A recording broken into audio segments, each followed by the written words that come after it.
Hello. We need to cover two scenarios how to start using remote repos. First one is when you're only starting to work on a project and you don't have a local repo. The second scenario is when you already have a local repo. Let's start with the first one. We'll cover it using GitHub. I'll show you the second one using Bitbucket in the next lesson.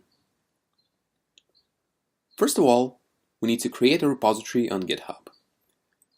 To do that, you'll need to log in with your credentials and create a repo through web interface.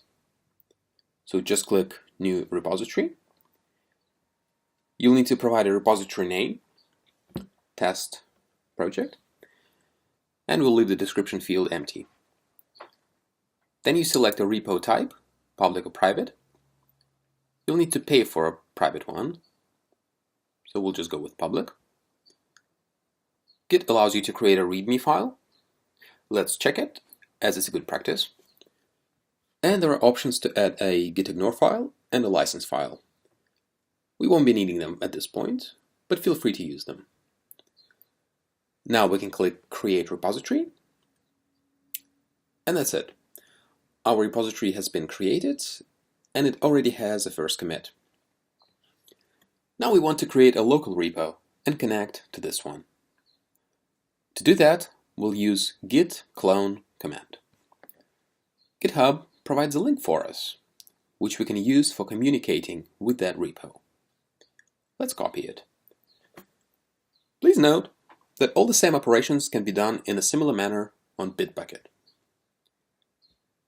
Now let's go to the terminal and type git clone. Then we paste in the link from GitHub, then space, and then we provide a folder name for our new local repo. Git will create it. So let's run it. Done. Let's go inside that folder, cd test project, and let's run git status. We see that the repo has been created. Let's run git log, and we can see our first commit, just like on GitHub. Now let's open a file manager, and we see that our README file is right there. Let's add some changes to it. We open it, and we'll add a new line.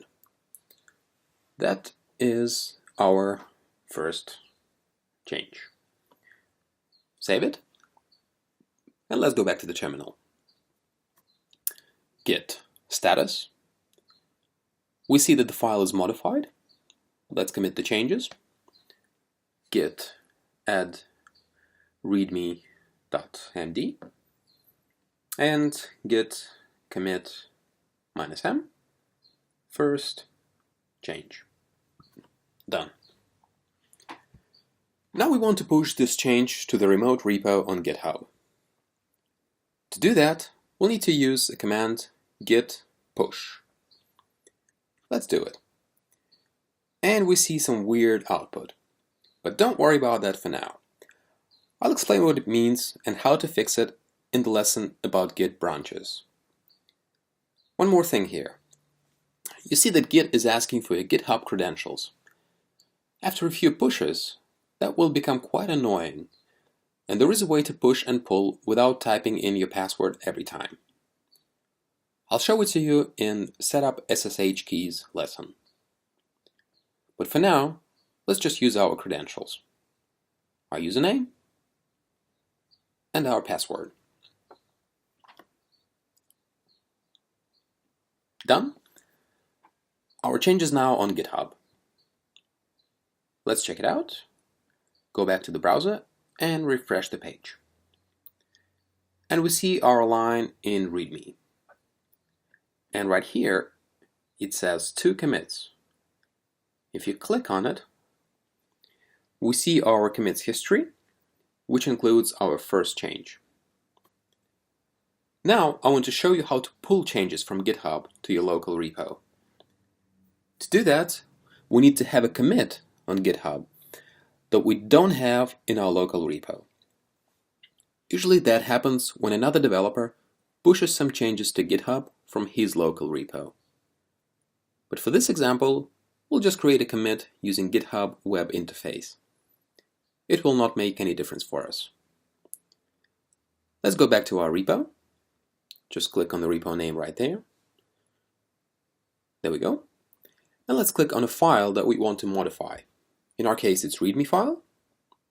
Okay.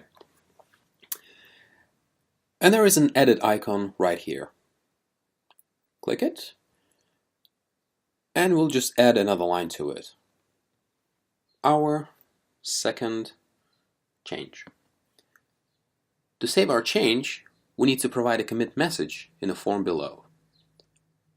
Edit second change.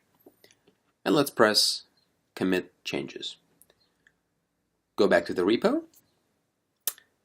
Here we are. And we can see our latest change. We don't have that change in our local repo.